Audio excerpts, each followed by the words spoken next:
Zamfara State, northwest Nigeria, is still plagued by security. The latest security breach in the states, a mobile policeman attached to Maru division was killed by terrorists who attacked a community in Maru Local Government Area of the states.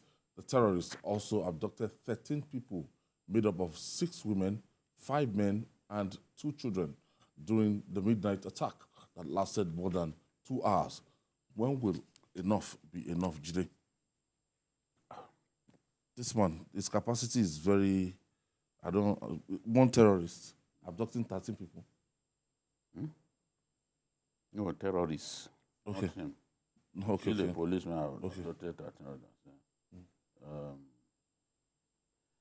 Although a man with a gun against It's the majority. Yes, you have a gun, carrying automatic. You are the majority. Not a small gun, automatic weapon. Arrest more than 13 people. If you tell everybody to sit down, they will sit down. They will. Sharp. Yes. Because Oloto is in his hand. What are we talking about? Don't try it. Don't say because the person is just one person and then you want to play the role of a hero. It will not work. But in this case, it wasn't even one person. You know, he succeeded in kidnapping 13 people, made up of 6 women and 5 men, and 2 children. 2 children. Now, that area, in the very recent past, has been attacked consistently by these boys. The emir of Maru, they came after him, but the man was lucky that he was not at home. That's the emir. And that's why in the troubled states of the Northwest, many of the district heads, they fled to the state capital. It's just like Borno, for example. Some of the district heads are operating from State capital. Let nobody tell you that Boko Haram does not occupy any part of Nigeria. It's a lie from the pit of hell. It's a lie. Every time they say it, tell them that they are lying. Because we go there, we know you are not going to give me tapes. As a journalist, I like to be on the scene, see things for myself. You are not going to merely tell me stories, even if you are a soldier. There are places I go to unaccompanied, you know, so I can find out things. No one should deceive us that Boko Haram does not occupy any part of Nigeria. Ask people who know, who are not prepared to lie, who do not believe in propaganda. They will even tell you where they are. Their own places that they've turned to their home. They've been there consistently for years. You know, places like the Timbuktu Triangle, for example, is an area where they've remained for years. Forget story. In that Lake Chad? No, Timbuktu Triangle is not in the Lake Chad area. It's in the heart of Borno State. Highly forested area. They've been there. You know, so it's not Lake Chad area. Yes, a lot of some parts of the Lake Chad area really have been a fortress for those boys. That's where they keep their people, even people like the girl they kidnapped from Dapchi, Leah Sharibu and her husband. That's where they are. But for bandits to be attacking some particular communities consistently, I mean, we deserve to protect these people better. There was somebody who came on air and was saying security has improved in Zamfara. And I was looking at him, I said, what is all this? Stop these lies now. Stop these lies. When? Even the stories we read, I was in Zamfara last August. You can't tell me that because I almost ran into them while operating along the road to Jengebe. We had to wait until they finished the operation. Though I had about 7 policemen, but it was the advice they gave us was let's just leave them to finish. So we stayed on the road along with my cameraman, Bala. You know, so these guys, they can't be.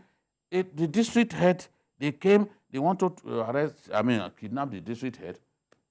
The district head was not at home. They took the wife away. So our people are going through a lot.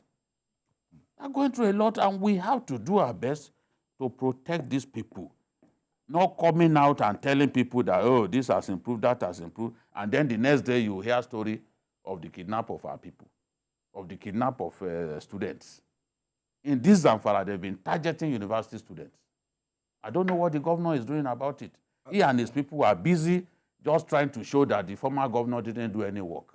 They said he did not build even a 5-kilometer road. Which lie can be greater than that? I was there. I did documentaries. You are telling me that Matali didn't do 5-kilometer road. How do you lie without fear of God? Should that even be the focus now? Protect the people, for God's sake. That is the essence of government. Protect the people. The man, he has done his bit, he's gone. Except if he wins the rerun, maybe he's coming back. Nobody can say. But you that you are in government, focus on the government. Stop deliberately distracting yourself with lies that make no sense. How can the governor not spend 4 years and you tell me he didn't do 4-kilometer road? He didn't do anything. He slept for 4 years. Or just sleeping. I think the Tinubu administration, I think they should beam their searchlight on security and speedily accelerate whatever plans they have for security. Don't forget that when they came in, one of the earliest promises made was there going to be a new focus, a more technology-driven battle taken to the terrorists. And I think the terrorists did not get the memo that they've been defeated. They will not be doing this. Because we expect that by now, both the office of the NSA and whoever is in charge of internal security will give us blow-by-blow accounts of advancements that they've made in the last 3-4 months when it comes to protecting our people. We gave it some days back. The one about... whether it is completely true, it's a different... because even those who are fighting wars now, in Ukraine and in Gaza, there is always room to know where they are and things that are not working. What progress they are making. So it's different from just telling us that Mr. A did not do his job or Mr. B failed in his assignments. It's telling our people that it's now okay to go to farm because we're already on the very edge of things that we don't want to talk here. Starvation and loss of farm time to go and do cultivation. This is what our people need. And with all the level of machismo that the governor of Zamfara, Dadalawa, was putting on when he first came in, I said that by now these things will not be happening. Because he was on telly telling us about things going to bring that has not been done before. That's so peculiar that in 6 months Zamfara is going to be El Dorado, everybody can move. He's distracting himself. And then 6 months later, I'm sure he's going to tell us that distraction was basically about the courts. For anybody. Because I keep telling people, a term for a governor is 48 months. I think the federal government should pay more attention to security. Yes, absolutely. I know that the economy is at the heart of what the president is doing. He's taking his time. He's going abroad, settling the country aggressively. To sell the country, economic diplomacy. You know, when this foreign direct investment begin to flow in, it will bring jobs for our people. Even this forex illiquidity that we are facing, there will be improvement in that because they will bring their money and inject and invest in the economy. You know, so everyone wants this portfolio investment, foreign direct investment. People want it. So we can see his effort along that line. But in the area of security, there is need for improvement. Look at what happened with the convoy of the governor of Zamfara, you know, on his way back. You know, they attacked the convoy in broad daylight, this kind of thing. And we will be told that, no, that whole area is safe, this and that. No, we've got to do much better at protecting our people. If we wait after a few days, you will hear another story, especially about Zamfara, where they are picking school, university students that are still in captivity as we speak. You have all of that, your plate is full. You are supposed to bother yourself with giving yourself immortality. You are an educated person, somebody with tremendous exposure. You worked in the bank, executive director in the bank, you have exposure. Yes. You are an in-law to one of the greatest bankers to come out of our country.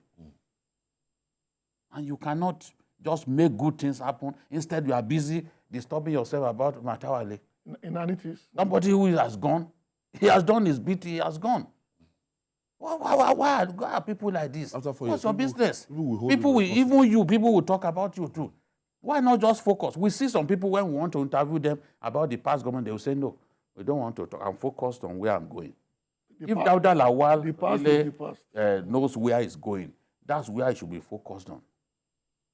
Getting your commissioners and other people to be doing WhatsApp this thing and saying somebody didn't do, what's it called? Didn't do 5-kilometer road. What's going on? And you expect Nigerians to believe that. How is that our business? Do your own job. Yeah, because I thought with his exposure that he's going to come on board with novel ideas, something that's not been seen before. Okay. Like the guy in Niger State is doing. Let's quickly take this breather. We'll be right back.